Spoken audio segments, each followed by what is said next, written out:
Dès leur arrivée à Ouagadougou, la capitale burkinabé, les deux chefs d'État Mahamadou Issoufou du Niger, également président en exercice du G5 Sahel, et Faure Gnassingbé Eyadémar du Togo se sont rendus sur les lieux des attentats hors du champ des caméras pour constater l'ampleur des dégâts.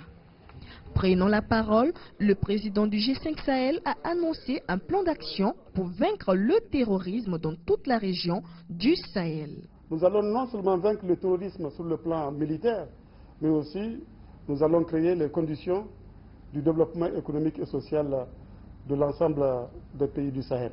En tout cas, c'est dans cette perspective que nous avons mis en place la force conjointe du G5 Sahel qui travaille étroitement avec la force Barkhane et qui travaille également en collaboration avec la MINUSMA.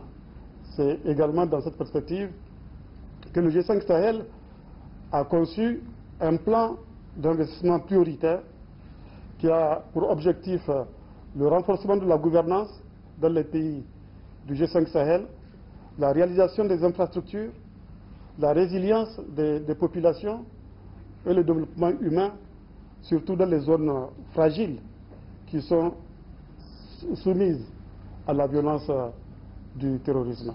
C'est vrai, les événements récents ont certainement ébranlé le peuple burkinabé, mais je dois pouvoir vous rassurer que le peuple burkinabé restera debout et que nous arriverons au bout du terrorisme, quels que soient les sacrifices que nous devons consentir.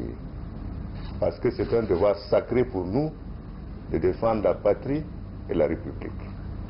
La vie reprend peu à peu à Ouagadougou, 6 jours après le double attentat qui a fait 16 morts et de nombreux blessés. Mais l'attaque a laissé un souvenir douloureux dans le cœur et l'esprit des populations. C'est la psychose qui anime actuellement le quotidien des Burkinabés. Les gens ont peur, même pour sortir de chez toi, tu regardes à gauche ou à droite avant de sortir.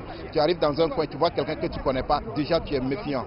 On prie Dieu que ces événements n'arrivent plus au Burkina Faso parce que le Burkina n'en a pas besoin. Franchement, ce qui s'est passé ici la fois passée, nous sommes étonnés. Ça nous a touché au cœur. Tant que femme, tant que mère, à moi, vraiment, je suis très paniquée. L'enquête se poursuit pour savoir davantage les circonstances de ce double attentat meurtrier de Ouagadougou, revendiqué par une coalition djihadiste. En seulement 2 ans, le Burkina Faso a connu 3 attaques terroristes majeures dans la capitale et plusieurs autres dans le nord du pays. Les spécialistes estiment que ces attaques répétées doivent mener à des réflexions profondes et à une réorganisation du système de lutte antiterroriste burkinabé. Christine Agnaouré, CGTN français.